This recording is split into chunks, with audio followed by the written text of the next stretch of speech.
On our next episode of Boots to the Boardroom podcast, we've got Southern Methodist University veteran representative Robert Hurst talking to us about his experiences getting out, and we have some fun, so check it out.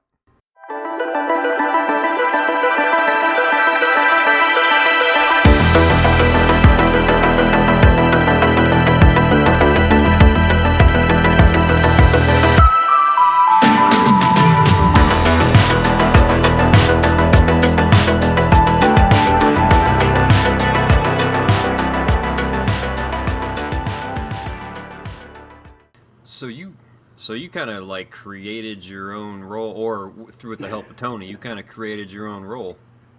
Oh yes, yeah, and that was an interesting process, and not just Tony. I mean, good Lord, everybody, top down here.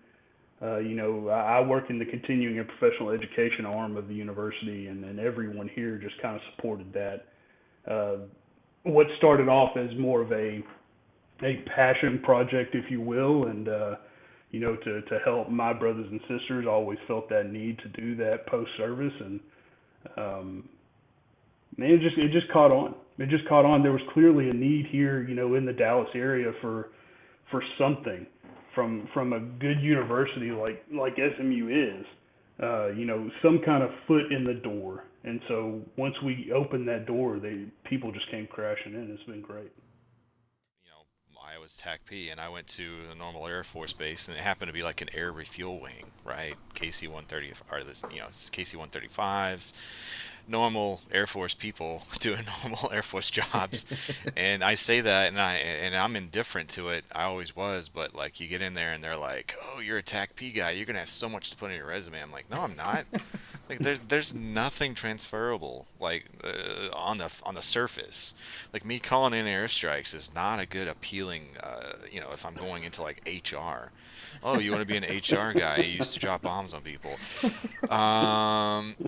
There's the door. It was like it's not gonna work. So despite the cool, I was like, I have cool stories. I don't have a cool resume like for what they want. So We get out, and the ones that are fortunate enough to get, your full GI Bill, at the time I had 36 months. 36 months to utilize that, that supplemental income, so on and so forth. But nobody really told me how to best utilize that for myself. What was the end state of that 36 months that I had? And I just kind of looked at it as a paycheck for a long time, and not as, a means to an end. Where's the end of the yellow brick road? Is it an undergraduate degree, or am I just riding this thing out until my GI Bill's done and then I'm done with college?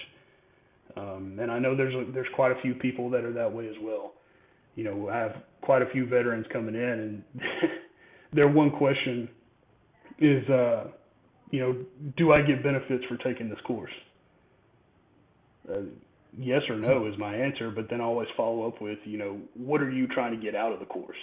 I think that's a more important question that we have to answer for ourselves is, what are we getting out of, what we're putting into it?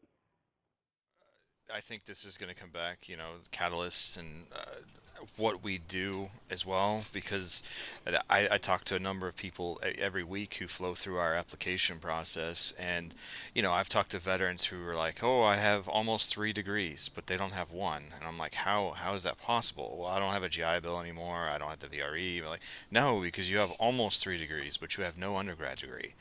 Who did you talk to that deceived you, for lack of better words, and sometimes that's what it is. So I think through our partnership with Indian Wesleyan and soon to be with SMU, I mean, it's good to hear you say that, because we as a company, our vested interest is in the experience of that candidate, of getting them through there to success. And sometimes it is blatant answers like, "No, that won't benefit you. I know you want to take the basket weaving class, but it doesn't help you." And